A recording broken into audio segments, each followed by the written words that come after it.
अंदर सत्ता पक्ष और विपक्ष जो है वो दोनों आपस में मिले हुए हैं। मैंने ये भी बताया था कि किस तरह से कांग्रेस के लोग बीजेपी की मदद करते हैं, कैसे बीजेपी वाले कांग्रेस वालों को बचाने का काम कर रहे हैं। इसका एक ताजा उदाहरण मैं आपके सामने बताना चाहूंगा। 2013 में जब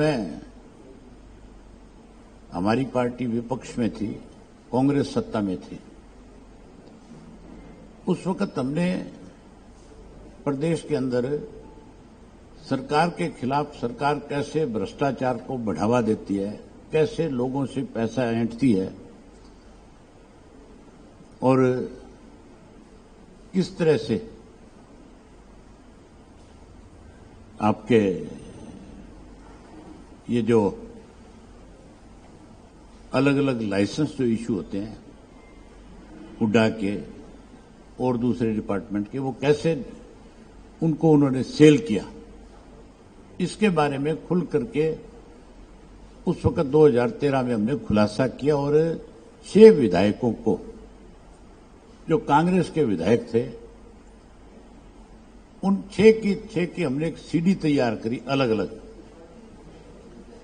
और उनको सीक्वेंस वाइज हमने दिखाया, आपको बताया कि किस तरह से ये लोग पैसा लेते हैं, कैसे बैठ करके सौदेबाजी करते हैं। और फिर जब हमने उसकी कंप्लेंट दी, तो कंप्लेंट दी थी हमने उस वक्त जो बना हुआ था आपका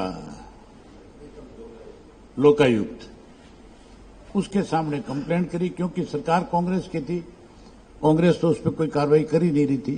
कांग्रेस तो बल्कि हमें विधानसभा में उस इश्यू के ऊपर नेम करके बाहर कर रही थी कि हम उसको विधानसभा में भी रेज ना कर सके।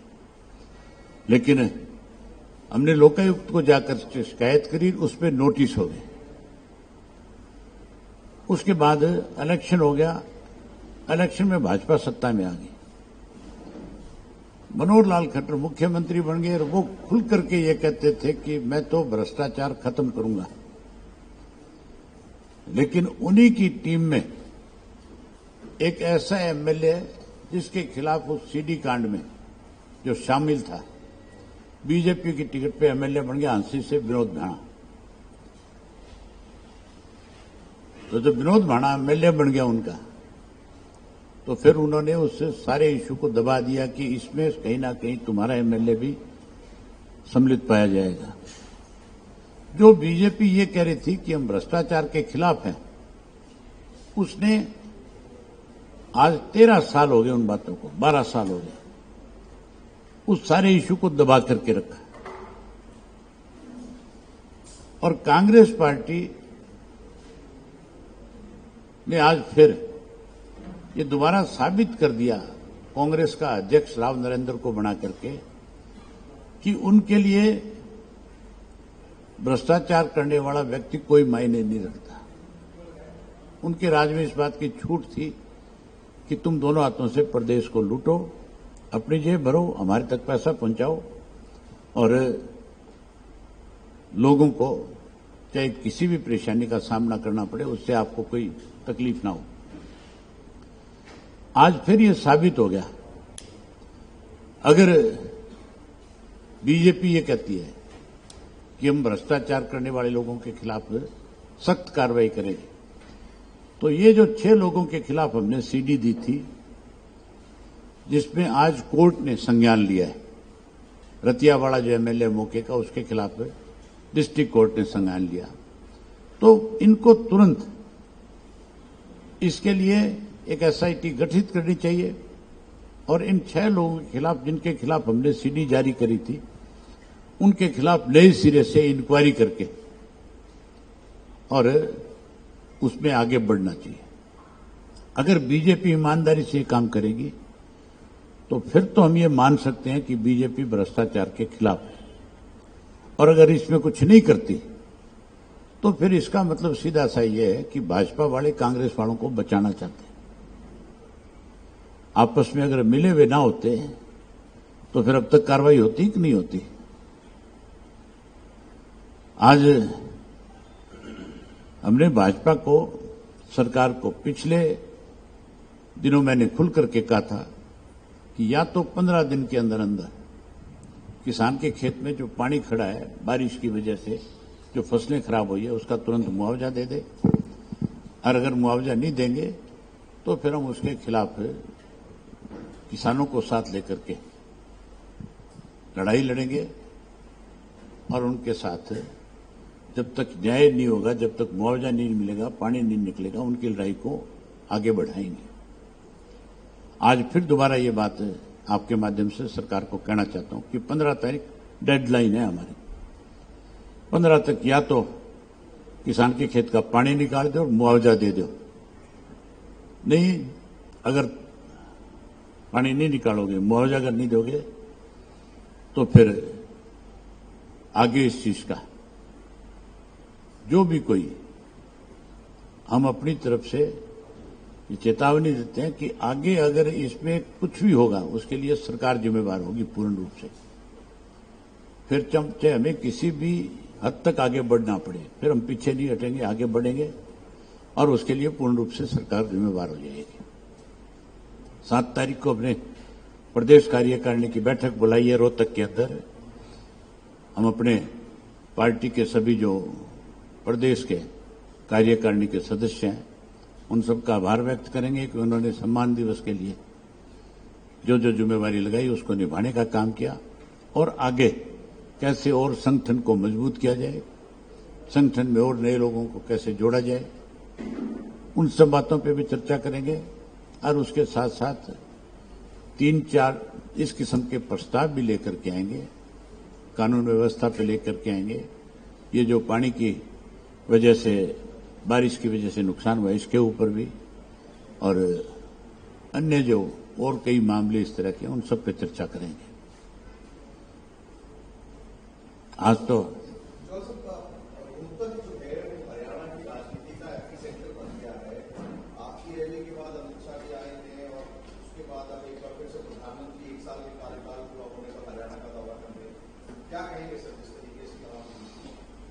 आप ये मान के चलो कि केंद्र की सरकार के पास सोर्स है जो रिपोर्ट्स मंगवाती है प्रदेश। भाजपा को भी इस बात का एहसास है कि तुम्हारी सरकार टोटल फेलियर पे है। आज प्रदेश का हर व्यक्ति बीजेपी से नाराज है, दुखी है, परेशान है। मौका मिलते ही भाजपा को सत्ता से बाहर कर दे, इसलिए कहीं ना कहीं लोगों में फिर से जगह बनाने के लिए, लोगों का विश्वास जीतने के लिए, चाहे अमित शाह दौरा करें चाहे प्रधानमंत्री करें, लेकिन अमित शाह और प्रधानमंत्री के आने से किसान की फसल का जो नुकसान है उसकी भरपाई नहीं हो रही। आज कह रहे हैं कि हमने 1000 करोड़ रुपया हरियाणा प्रदेश को तोहफे के रूप में दिया है, तो फिर अमित शाह जी ये भी बताएं कि जो किसान की खेत की फसल खराब हुई बारिश की वजह से, उसके लिए उनकी सरकार ने कौन सा कदम उठाया, उसका मुआवजा तय क्यों नहीं किया, उसके खेत का पानी क्यों नहीं निकाला है।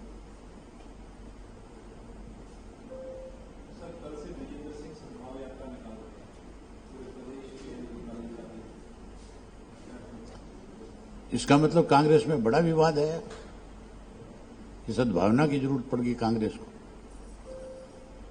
आप ये मान के चलो कि कांग्रेस में एक नया गुट और खड़ा हो जाएगा, एक नया ग्रुप और तैयार हो जाएगा। जिस पार्टी में गुटबाजी होगी, जिसमें अनुशासनहीनता होगी, जिसमें डिसिप्लिन नहीं होगा, वो पार्टी आगे नहीं बढ़ सकती।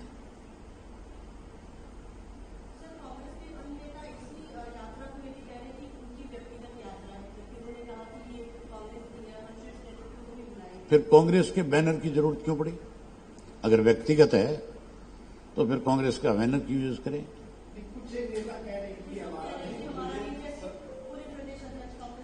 मैं ये कह रहा हूं आपसे कि सद्भावना यात्रा तो तब होती है जब सब लोग शामिल हो।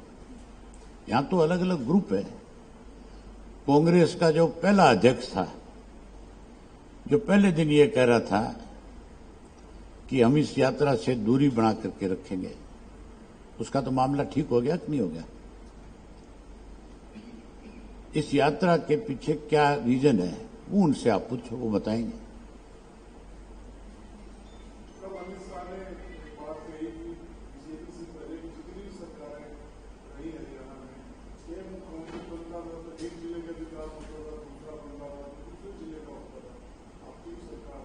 तो फिर उससे ये पूछ लो आप अमित शाह से कि तुम जब हमारी सरकार में शामिल होते थे तब ये बात क्यों नहीं कहते थे? तब कहां था, क्या हो रहा था तुम्हें?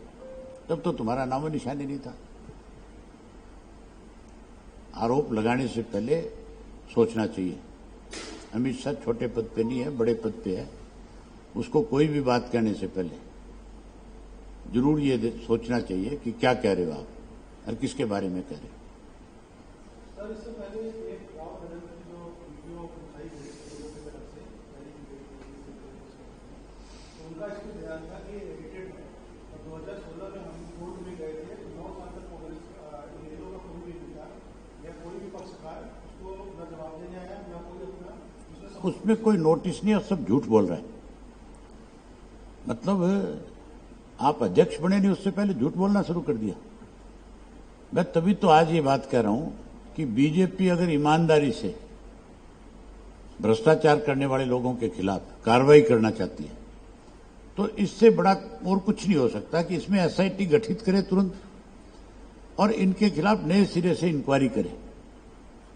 जिन जिन लोगों के, वो तो बिल्कुल सरेआम है, उसमें मतलब ये नहीं है कि कोई आरोप लगाया जा रहा है किसी पे एफिडेविट लिया जा रहा है। उसमें बाकायदा तौर पे सीडी बनी है, वो पैसे मांग रहे हैं, साफ दिख रहा है कि भाई इस लाइसेंस के इतने रुपए आपको देने पड़ेंगे। ये तो ऐसी मतलब कोई उसमें कोई चीज आज तो ये कह सकते हो कि है आगे, उसकी वजह से आप कुछ भी डेवलप कर सकते हो। उस वक्त तो कुछ था ही नहीं। उस वक्त तो सीडी बनाना बहुत मुश्किल काम था। ये तो इंडियन नेशनल लोकदल पार्टी ने भ्रष्टाचार के खिलाफ एक बड़ी मुहिम खड़ी करी थी। और हमारी गवर्नमेंट बनती ये लोग जरूर जेल की सलाखों के पीछे जाते। आइंदा फिर किसी एमएलए की हिम्मत नहीं होती कि वो किसी से पैसे मांग ले।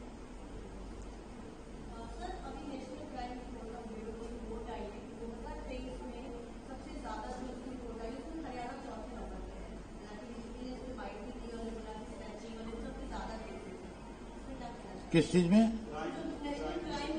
क्राइम तो चौथे नंबर पे नहीं, हरियाणा पहले नंबर पे है। उसमें भी भेदभाव किया है। अरे पूरे देश में पहले नंबर पे है भाई। आप मुझे ये बताओ, इतना छोटा स्टेट है, हम दिल्ली के साथ लगते हुए सराउंडिंग दिल्ली के बैठे, अगर कैपिटल के साथ में लगता हुआ प्रदेश चौथे नंबर पे है तो इसका मतलब देश को खतरा है कि नहीं है? हमारा जो है सारा का सारा इलाका दिल्ली के साथ लगता है। कौन सा दिन ऐसा है जिस दिन फिरौती ना मांगी जाए, जिस दिन 2-4 बेकसूर लोगों को मारा ना जाए, 10 से 12 बलात्कार की घटनाएं जिस प्रदेश में रोज हो रही हो, जिसमें 10, 12, 15 रोजाना अपहरण की घटनाएं हो रही हो, चोरी की घटनाओं की कोई गिनती नहीं है। आप उसको ये कैसे कह सकते हो कि भ्रष्टाचार में चौथे नंबर पे है, इसमें क्राइम में चौथे नंबर पे है? ये तो पहले नंबर पे है।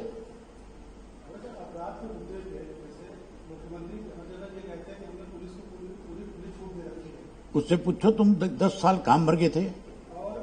नहीं, आप मुझे ये बताओ, उस मुख्यमंत्री को आप सुन के आ जाते हो, उससे आप ये क्यों नहीं पूछते कि तू आज कहता है कि हमने छूट दे दी, तुम पहले कहां थे? इसका मतलब पहले तुमने कहीं ना कहीं पुलिस को दबोच के रखा हुआ था। आपने खुद ने स्वीकार की यह बात कि भाई हमने छूट दे दी, तो पहले क्यों नहीं छूट दे रखी थी? पहले क्राइम करवाते थे आप, सो रहे थे अब तक। क्या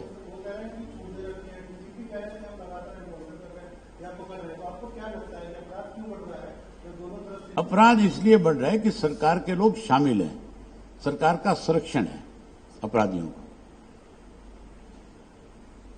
आप एक चीज बताओ मुझे, नारायणगढ़ का एक अपराधी है, मुख्यमंत्री के हल्के का है, अब तक उसका सबको पता है कि ये कहां बैठा है, पुलिस को पता है, मेरे को पता है, सबको पता है कि दुबई में बैठा है। अब तक क्यों नहीं ले पकड़ के? अभी भी वहां बैठ करके टेलीफोन के ऊपर धमकियां देता है, फिरौतियां लेता है और गोलियां चलवाता है। नाम जानते हैं, हर व्यक्ति को पता है, बच्चे बच्चे को पता है, इसको खुद को डीजी को पता है, चीफ मिनिस्टर को पता है। तो दुबई से लेना क्या मुश्किल है मुजरिम को? अगर कोई दूसरा व्यक्ति इनकी पार्टी के किसी व्यक्ति के खिलाफ छोटी मोटी कोई झगड़ा हो जाए, तो जो झगड़ा करता है अगर वो कहीं भाग जाता है तो पुलिस उसके मां बाप को उठा लेती है, उसके भाई को उठा लेती है कि उसको को पेश हो जाए।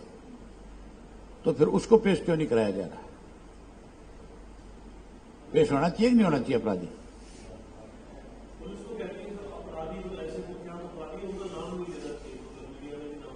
आगे आ जा, तू पीछे मत बैठ।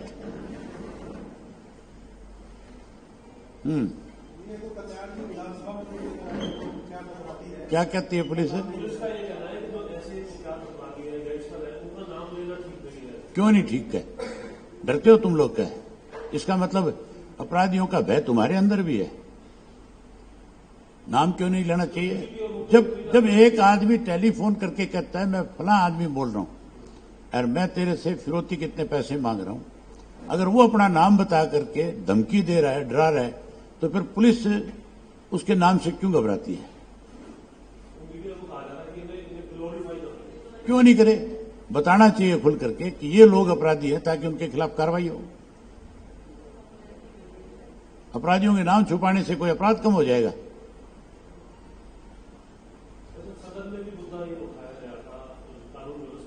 तो इसलिए कह रहे हैं ये लोग कि ये उन लोगों को संरक्षण देते हैं। भाई अब ये संरक्षण नहीं है तो और क्या है? जो नारायण गढ़वाला जो है, जिसका सरेआम पता है सबको, अब तक क्यों नहीं लिया गया?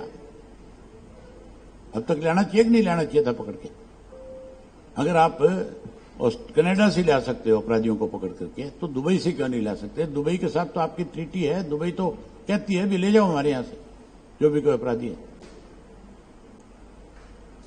कितनी बार आपकी एसआईटी दुबई में गई है?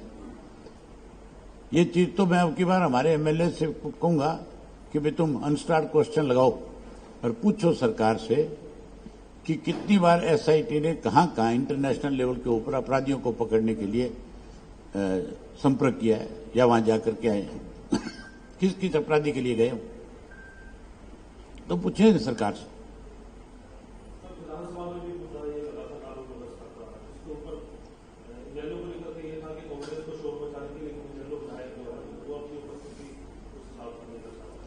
शोर कहां मचा रहे थे? वॉकआउट कर रहे थे कांग्रेस वाले। तो शोर कहां मचाया?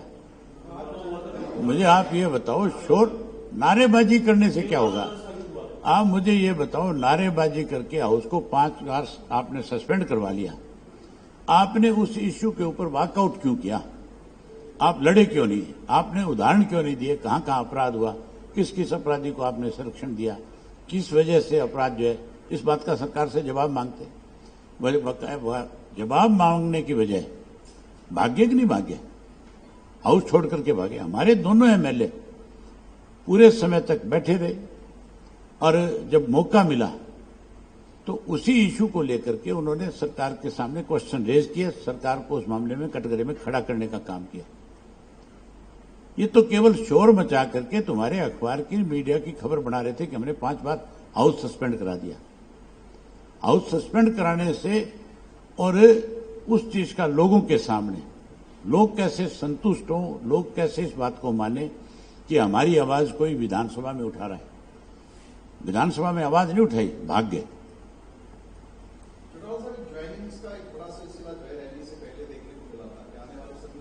हाँ, अब भी आप बड़े चेहरे देखोगे। हर 10 दिन में 15 दिन के अंदर हरियाणा प्रदेश के अंदर अलग अलग राजनीतिक दलों को छोड़कर के लोग इंडियन नेशनल लोकदल पार्टी को ज्वाइन करेंगे। बड़ी ज्वाइनिंग होगी, जिनकी अपनी एक पहचान, मतलब वोट के रूप में। नाम तो वोटों के बड़े हैं, पर हमारे यहां कहावत है, नाम बड़े दर्शन छोटे के। पर मैं उन लोगों को ज्वाइन कराऊंगा जिनके समाज के अंदर एक अपनी पहचान होगी।